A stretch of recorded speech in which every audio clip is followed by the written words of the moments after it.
ಈ ಕುರ್ಚಿ ಕಿತ್ತಾಟದ ಮಧ್ಯೆ ರಾಹುಲ್ ಗಾಂಧಿ ಅವರು ಸಂದೇಶವನ್ನ ರವಾನಿಸಿದ್ದಾರೆ. ಕುರ್ಚಿ ಕಿತ್ತಾಟದ ಮಧ್ಯೆ ರಾಜ್ಯ ನಾಯಕರಿಗೆ ರಾಹುಲ್ ಗಾಂಧಿ ಸಂದೇಶ, ಖರ್ಗೆ ಮೂಲಕ ಸಂದೇಶ ರವಾನಿಸಿದ್ದಾರೆ.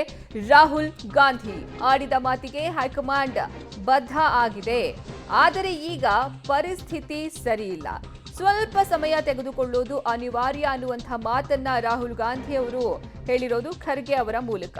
ಸಿಎಂ ಡಿಸಿಎಂ ಗಮನಕ್ಕೆ ತರೋದಕ್ಕೆ ರಾಹುಲ್ ಗಾಂಧಿ ಅವರು ಖರ್ಗೆ ಮೂಲಕ ಸೂಚನೆ ಕೊಟ್ಟಿದ್ದಾರೆ. ಅಗತ್ಯ ಬಿದ್ದರೆ ದೆಹಲಿಗೆ ಕರೆಸಿಕೊಳ್ತೀವಿ ಅಂತಲೂ ಸಹ ಕಾಂಗ್ರೆಸ್ನ ನಾಯಕ ರಾಹುಲ್ ಗಾಂಧಿ ಅವರು ಹೇಳಿರೋದು. ಈ ಕುರ್ಚಿ ಕಿತ್ತಾಟದ ಮಧ್ಯೆ ರಾಜ್ಯ ನಾಯಕರಿಗೆ ರಾಹುಲ್ ಗಾಂಧಿ ಅವರು ಒಂದು ಸಂದೇಶವನ್ನ ಕೊಟ್ಟಿದ್ದಾರೆ. ಈ ಹಿಂದೆ ಹೈಕಮಾಂಡ್ ಸಿದ್ದು ಡಿಕೆಗೆ ರಾಹುಲ್ ಕೊಟ್ಟಿರುವಂತಹ ಸಂದೇಶ ಏನು? ಈ ಹಿಂದೆ ಹೈಕಮಾಂಡ್ ಕೈಗೊಂಡಂತಹ ತೀರ್ಮಾನಕ್ಕೆ ಹೈಕಮಾಂಡ್ ಬದ್ಧ ಆಗಿದೆ. ಸದ್ಯಕ್ಕೆ ಪಕ್ಷದ ಪರಿಸ್ಥಿತಿ ಈಗ ಸರಿ ಇಲ್ಲ, ಏನೇ ನಿರ್ಧಾರವನ್ನ ತೆಗೆದುಕೊಳ್ಬೇಕು ಅಂದ್ರೂ ಸ್ವಲ್ಪ ಸಮಯ ನಮಗೆ ಬೇಕಾಗುತ್ತೆ ಅನ್ನುವಂಥ ಮಾತನ್ನ ರಾಹುಲ್ ಗಾಂಧಿ ಅವರು ಹೇಳಿರೋದು. ಸಿಎಂ ಡಿಸಿಎಂಗೆ ಇದನ್ನ ಮನದಟ್ಟು ಮಾಡಿ ಅಂತ ಎಐಸಿಸಿ ಅಧ್ಯಕ್ಷ ಮಲ್ಲಿಕಾರ್ಜುನ್ ಖರ್ಗೆ ಅವರಿಗೆ ಕಳಿಸಿರೋದು. ಅಗತ್ಯ ಬಿದ್ದರೆ ಇಬ್ಬರನ್ನು ಸಹ ನಾವು ದೆಹಲಿಗೆ ಕರೆಸಿಕೊಳ್ತೀವಿ, ಏನಾದರೂ ಮಾತುಕತೆ ಮಾಡಬೇಕು ಅಂದ್ರೆ ಮಾಡ್ತೀವಿ ಅನ್ನುವಂಥ ಮಾತನ್ನ ರಾಹುಲ್ ಗಾಂಧಿ ಅವರು ಸ್ಪಷ್ಟವಾಗಿ ಹೇಳಿರೋದು. ಹಾಗಾದ್ರೆ ಈಗ ಹೈಕಮಾಂಡ್ ಪ್ಲಾನ್ ಏನು ಅಂತ ನೋಡ್ತಾ ಹೋಗೋಣ.